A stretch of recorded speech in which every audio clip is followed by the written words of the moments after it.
Oke, lanjut dua kabar yang mantap jos nih bos. Nah, yang pertama datang dari kabar mengenai kemungkinan calon pesawat ewek kita, di mana baru-baru ini seorang pakar pertahanan mengatakan ada kemungkinan Indonesia akan memilih A321neo sebagai wahana bagi pesawat ewek di Indonesia.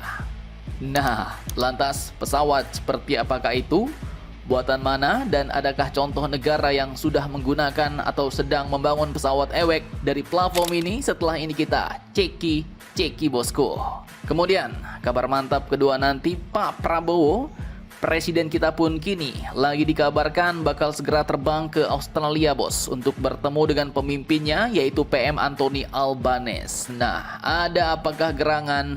Lagi-lagi Pak Prabowo bertemu dengan pemimpin Australia ini, apa yang mau mereka bahas? Apakah ada kerjasama baru di bidang apakah itu? Penasaran beritanya? Cus, Markilas. Mari kita ulas berita lengkapnya satu per satu bosku. Oke, yang pertama kita bahas pesawat ewek Indonesia dulu nih bos. Jadi admin kutip dari CNBC Indonesia, baru-baru ini seorang pakar pertahanan Indonesia yang namanya sudah tidak asing lagi, pasti kalian sudah sering dengar nih bos, yaitu Bapak Alman Helfas Ali, telah buka suara soal kemungkinan calon kuat pesawat ewek Indonesia. Nah, dalam tulisan artikelnya yang sangat panjang ini mengenai peluang dan tantangan Airbus di pasar pertahanan Indonesia, salah satunya beliau pun mengatakan bahwa terdapat peluang Airbus Defence and Space untuk melakukan penetrasi pasar di Indonesia melalui beberapa program seperti program pesawat angkut. Nah, ini jelas sudah ada A400M Atlas yang sudah kita beli 2 unit dan opsi tambahan 4 unit di masa depan bos. Kemudian katanya lagi pesawat tanker merangkap angkut. Nah, ini juga sudah sering kita dengar yaitu A330 MRTT. Dan terakhir, ada pesawat Airborne Early Warning and Control atau pesawat AWACS. Nah, ini cukup menarik nih bos, di mana beliau katakan bahwa mengenai kebutuhan pesawat AWACS secara teknis, Airbus Defence and Space hanya dapat menyediakan pesawatnya saja sebagai wahana. Sedangkan subsistem seperti radar, konsol dan lain sebagainya akan dipasok oleh perusahaan lain yang memiliki keahlian dalam bidang elektronika pertahanan berdasarkan pilihan konsumen. Lanjut beliau katakan, berbeda dengan pesawat tanker merangkap angkut, produsen pesawat ewek memang hanya menyiapkan pesawatnya saja, di mana porsi pekerjaan bagi firma seperti Airbus Defence and Space terbatas pada penguatan struktural pesawat. Dan lanjut katanya, terdapat kemungkinan Indonesia akan memilih A321neo sebagai wahana bagi pesawat ewek. Namun belum diketahui pabrikan elektronika dan pertahanan apa yang bakal mengisi subsistem pesawat tersebut. Nah, jadi kita dapat kata kuncinya nih bos.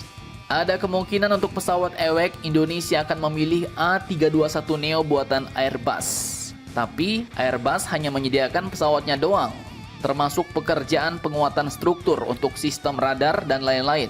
Nah, lantas pertanyaannya nih bos, ntar bakal dibuat dengan siapakah untuk sistem ewek seperti konsol, radar, dan sensor-sensornya? Adakah contoh pesawat ewek yang menggunakan pesawat Airbus A321neo?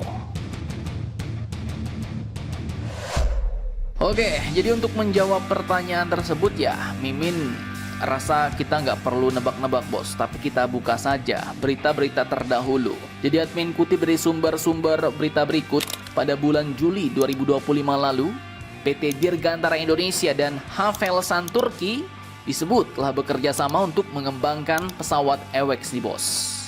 Disebutkan bahwa ke depan PT DI dan Havelsan juga akan mengembangkan program pesawat AWACS untuk kebutuhan kedua negara, di mana memang Turki sendiri sudah pernah mengembangkan pesawat AWACS-nya dengan bantuan Boeing yang sekarang dikenal dengan nama Boeing 737 AWACS Peace Eagle.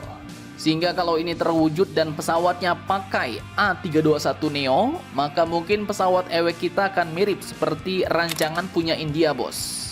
Pesawat jadinya memang belum ada, tapi mereka sudah memulai programnya, yaitu yang kelak kalau sudah jadi pesawat A321neo versi ewek ini akan dinamakan dengan nama Netra Mark II AWACS. Ini dia barangnya bos. Sistem pesawat AWACS menggunakan platform pesawat A321 Airbus. Dan berdasarkan keterangan, pesawat ini pun nantinya akan berfungsi sebagai pusat komando udara yang mampu mengawasi, melacak, dan mengkoordinasikan pertempuran di udara, serta mendeteksi rudal-rudal balistik. Mantap, mantap, jos. Nah, pertanyaannya, apakah punya Indonesia juga kelak akan seperti ini? Mari kita tunggu saja kabar kelanjutannya, bosku.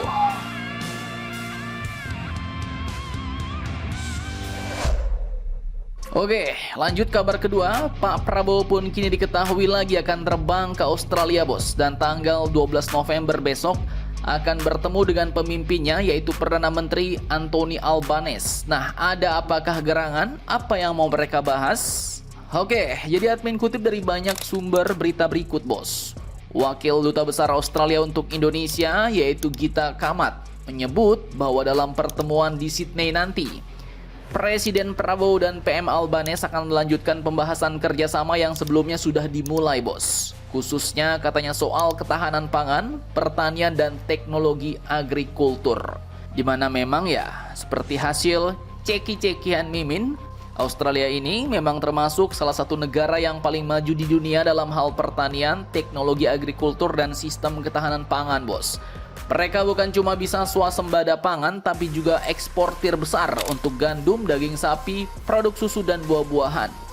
Bahkan kita juga bisa banyak banget belajar dari pengalaman mereka, mulai dari pertanian cerdas, sistem distribusi pangan modern.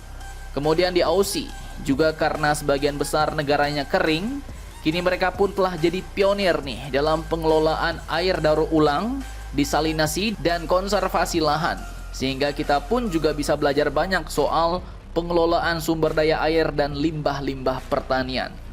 Dan sebelumnya PM Albanese sendiri juga sempat membicarakan isu pangan ini saat berkunjung ke Indonesia pada bulan Mei lalu, disusul kedatangan Menteri Pertanian Australia, Julie Collins, pada bulan Juli. Artinya, arah kerjasamanya ya sudah jelas, bos, yaitu menuju kolaborasi besar dalam bidang ketahanan pangan dan juga agrobisnis. Dan menariknya, pihak Australia juga sedang meninjau ulang Perjanjian Kemitraan Ekonomi Komprehensif Indonesia-Australia yang berlaku sejak tahun 2020. Tujuannya apa? Yaitu untuk menghapus hambatan dagang, mempercepat izin, dan memperkuat kerjasama di sektor teknologi, biosecurity, hingga pengelolaan limbah dan air. Nah, semua itu dibahas pula lewat ajang Australia Southeast Asia Business Exchange di Jakarta, yang menghadirkan 29 perusahaan agrobisnis Australia buat menjajaki peluang kerjasama baru dengan Indonesia, bos.